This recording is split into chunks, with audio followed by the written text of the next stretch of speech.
ఎన్నికల మేనిఫెస్టోలో గాని మేనిఫెస్టో కంటే ముందు ఆయన పార్టీ పెట్టినప్పుడు గాని అధికారంలోకి వచ్చేటప్పటికి ఒక 10 లక్షల సార్లు దళితుని ముఖ్యమంత్రి చేయకపోతే నా మెడ మీద తల ఉన్నది అన్నాడు. నువ్వు ఇంప్లిమెంట్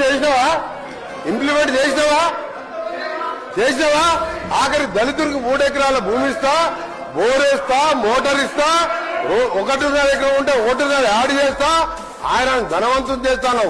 చేసినావా? చేయలే.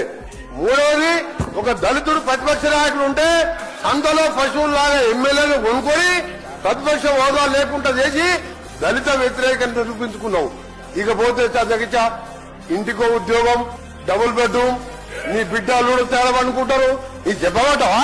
1,00,000 అబద్దాలు ఆడి 2 సార్లు అధికారంలోకి వచ్చిన మీరు మేము చేసిన కార్యక్రమాలు 1,00,000 కోట్ల మంది ఇలా ఆర్టీసీలో ఉచితంగా మహిళలు ప్రయాణం చేస్తున్నారు. చూస్తలేవా?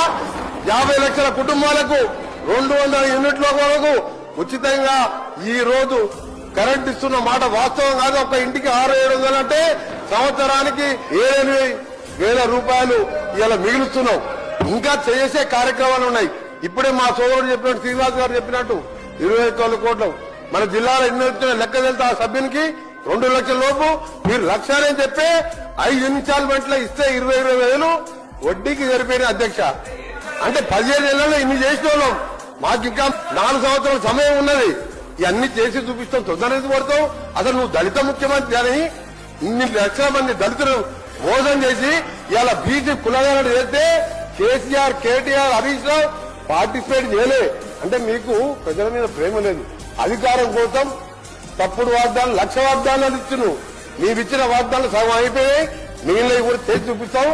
ఉన్నర వరకు నువ్వు పోయి రైతుల దగ్గర కాదు, రైతుల కోసం ఎవరేం చేసిండ్రు, నాగార్జున డ్యామ్ ఎవరు కట్టిండు, శ్రీరామ్ సాగర్ ఎవరు కట్టిండు, శ్రీశైలం ఎవరు కట్టిండు, ఎస్ఎల్బిసి ఎవరు కట్టిండు, కల్వకుర్తి ఎవరు కట్టిండు, నెట్టెంబాడు, ఇవన్నీ చెప్పాలని చాలా ఉన్నాయి. గవర్నర్ ప్రత్యేకంగా మాట్లాడితే మంచిదని గౌరవ సభ్యుడికి సలహా ఇస్తున్నా. మీరు చెప్పాలంటే చాలా ఉన్నది.